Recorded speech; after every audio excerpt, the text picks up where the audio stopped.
Quand j'ai réfléchi à la mission que je voulais servir avec mon entreprise de coaching, il était évident que ce serait de donner des outils aux femmes, des outils qu'elles n'apprennent pas à l'école et qui contribueraient à les mettre sur un pied d'égalité avec les hommes.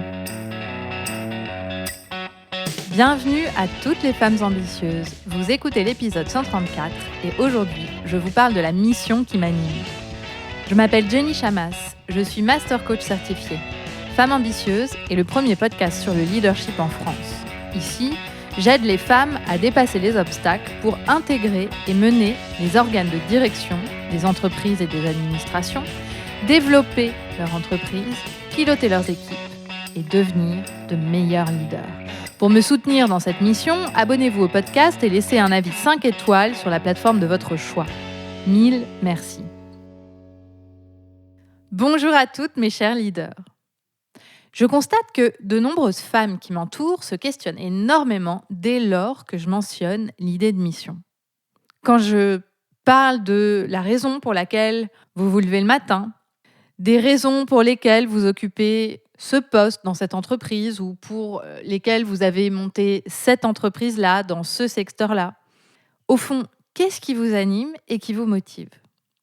À l'heure où de plus en plus d'entreprises allient une mission de rentabilité à une mission sociale, cela devient pour beaucoup d'entre vous une question existentielle.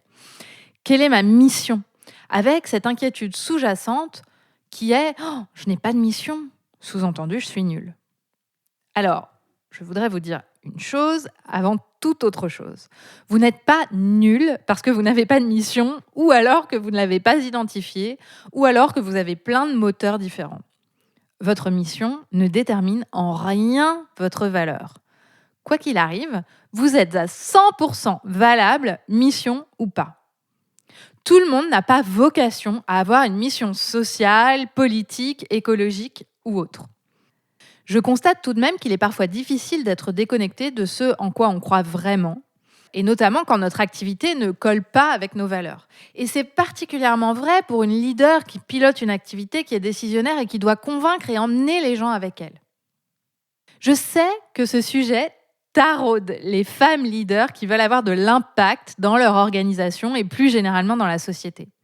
Alors aujourd'hui, je voudrais vous parler de ma mission et de quelle façon elle est devenue notre mission chez Coach Happy, c'est le nom de mon entreprise de coaching, et de notre programme de formation et de coaching Leaders Ambitieuses. Pourquoi ? Parce que je veux vous montrer qu'une mission se dessine, que chaque écueil sur le parcours, chaque expérience est une pierre de plus pour construire cet édifice dont les fondations se renforcent au fur et à mesure et parfois même sont les bases d'un nouveau bâtiment. Quelle est notre mission chez Coach Happy ? En accompagnant les femmes leaders à déployer leurs talents et à avoir plus d'impact, nous souhaitons œuvrer à une société paritaire et plus inclusive. Le constat est simple. Les postes à pouvoir sont majoritairement occupés par les hommes au sein des entreprises. Il y a une seule femme dirigeante sur les entreprises du CAC 40. Les femmes gagnent moins en moyenne que les hommes. Les entrepreneurs sont moins nombreux à lever de l'argent, lèvent de plus petites sommes et se rémunèrent moins. Et notre mission est de contribuer au changement en aidant les femmes leaders à lever leurs barrières internes pour réussir en entreprise et dans l'entrepreneuriat et en aidant les entreprises qui veulent plus de parité dans leur organe dirigeant. Parce que plus de parité égale une meilleure performance. Chaque leader formé et coaché au sein de notre programme est une leader plus puissante, plus confiante, plus épanouie. Elle possède les outils qui lui permettent de créer plus de valeur, d'avoir plus d'impact et de mieux manager. Elle construit les bases de son succès professionnel et de son épanouissement personnel. Plus les femmes seront des leaders brillantes et plus elles auront accès aux postes de direction, mieux la société se portera.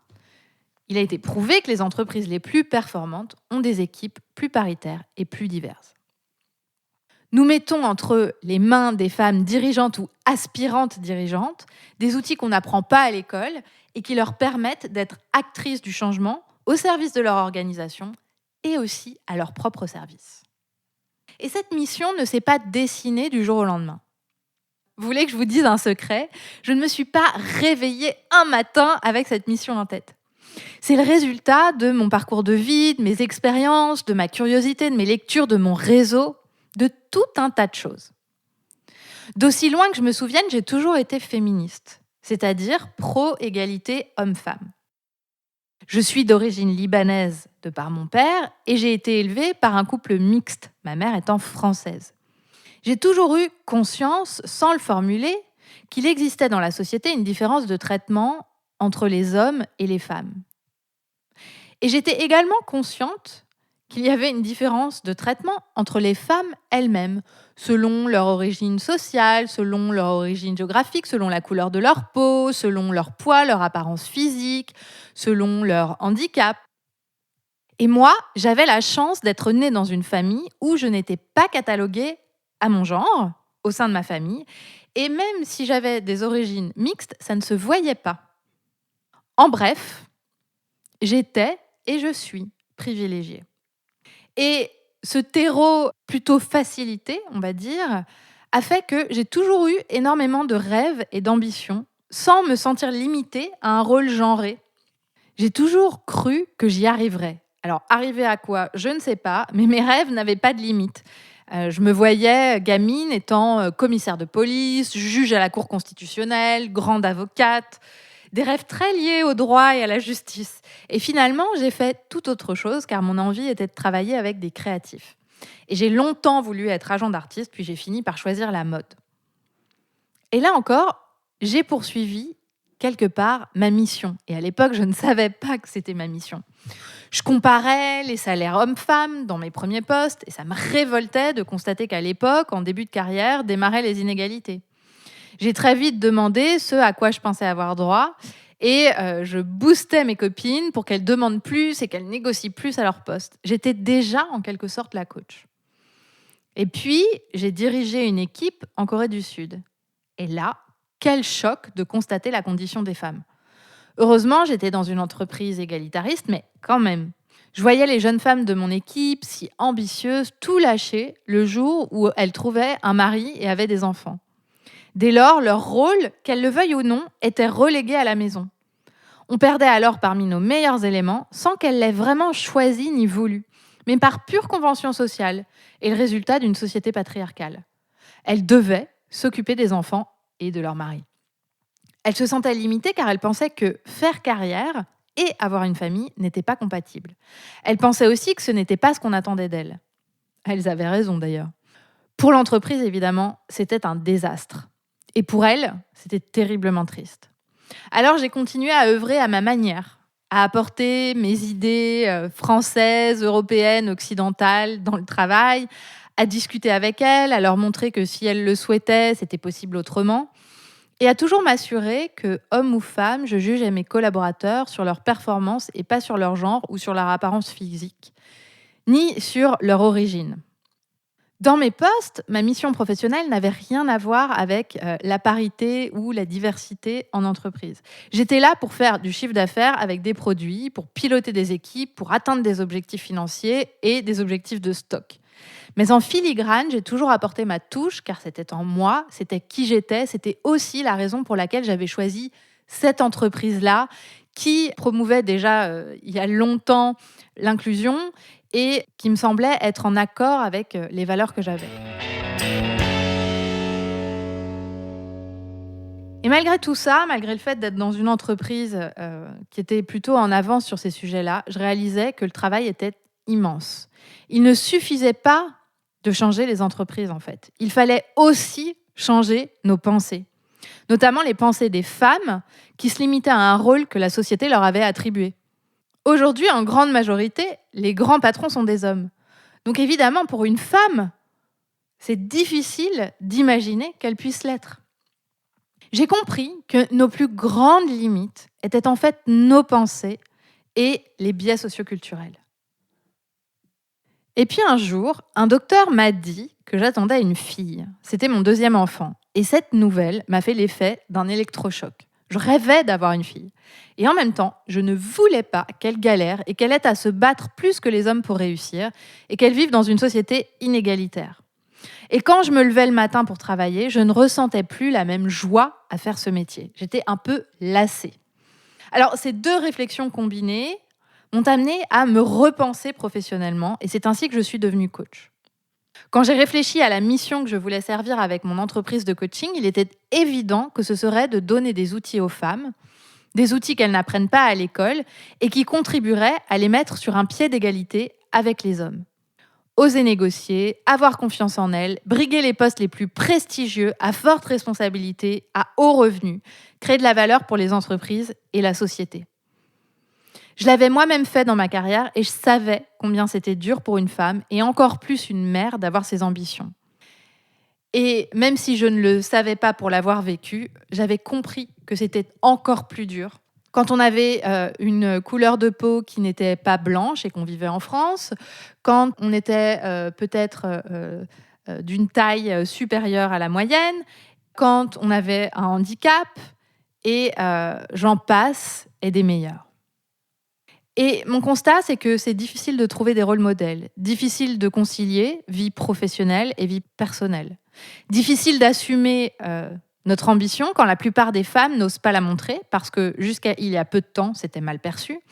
Difficile de faire entendre sa voix quand on est entouré d'hommes et qu'on se dit qu'on n'est pas légitime à cette place-là, même quand les hommes sont super bien intentionnés, parce que là encore, ce sont les biais socioculturels qui jouent.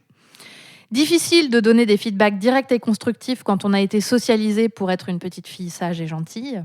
Difficile de prioriser et de savoir dire non quand on a le syndrome de la bonne élève et qu'on veut être parfaite partout parce qu'on veut être reconnu pour notre travail.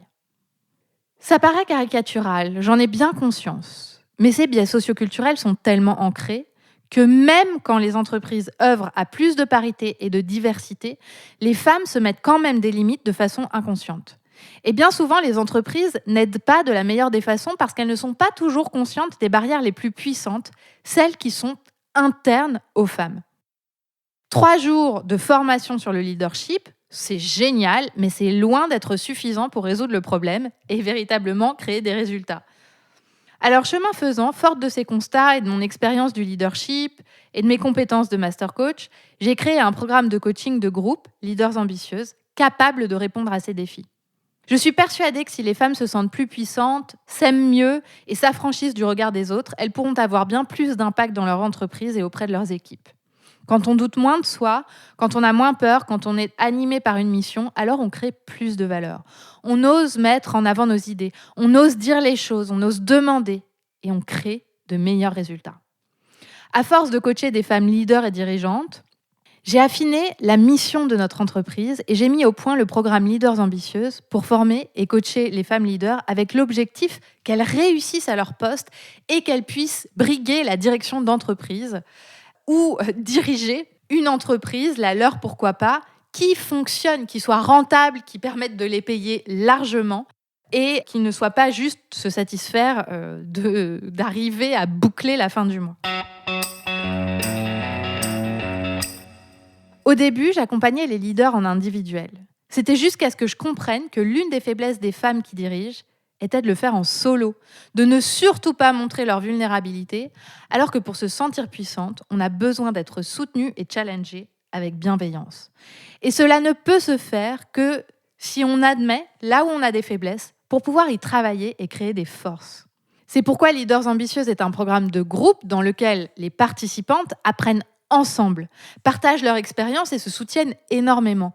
Elles avancent plus vite et plus loin tout en se construisant un réseau professionnel et souvent amical. Mettez des femmes leaders dans la même pièce et la puissance est décuplée. Ce qui était ma mission personnelle est devenu notre mission, celle de toute mon équipe. Œuvrer auprès des participantes à notre programme, à la parité en entreprise, en les aidant à réussir en tant que leader et à s'épanouir à le faire. Leur donner les moyens d'atteindre leurs ambitions, de créer de la valeur et de se sentir à leur place où qu'elles soient et quoi qu'en pensent les autres. Contribuer à leur tour à un monde professionnel plus paritaire et inclusif. Aider les entreprises à promouvoir des femmes et à leur donner les ressources pour qu'elles réussissent. Les former, les coacher et les faire avancer en réseau. Comment ? En formant les leaders à des compétences nécessaires pour diriger en entreprise. Des compétences qu'on n'apprend pas à l'école. En les coachant pour mettre à l'épreuve ces apprentissages dans la vraie vie. Car en fait, il ne suffit pas de savoir comment faire. Encore faut-il mettre en pratique ces apprentissages. Et c'est bien souvent ce qui manque à la formation. Le coaching permet justement aux leaders que j'accompagne de questionner les situations et leur mise en pratique, que ce soit des techniques de management, de négociation, de posture de leadership ou même d'équilibre pro-perso. Alors si vous êtes une femme leader en entreprise ou entrepreneur et que vous voulez avoir plus d'impact, vous sentir à votre place dans vos fonctions et être une meilleure leader, le programme Leaders Ambitieuses est pour vous. Nous serons ravis de vous accompagner. Pour nous contacter, vous pouvez cliquer sur le lien dans les notes de cet épisode ou vous rendre sur la page jennychamas.com/coaching et cliquer sur Travailler avec nous. Si vous représentez une entreprise qui souhaite plus de parité et d'inclusion dans son organe dirigeant, si vous voulez aider vos talents féminins à développer leur leadership et à réussir à leur poste, à construire l'avenir de votre entreprise plus diverse et plus performante, le programme Leaders Ambitieuses est là pour vous. Nous accueillons, formons et coachons vos leaders femmes. Pour nous contacter, vous pouvez cliquer sur le lien dans les notes de cet épisode ou envoyer un mail à alice@jennychamas.com. Nous reviendrons vers vous avec plus de détails sur le programme.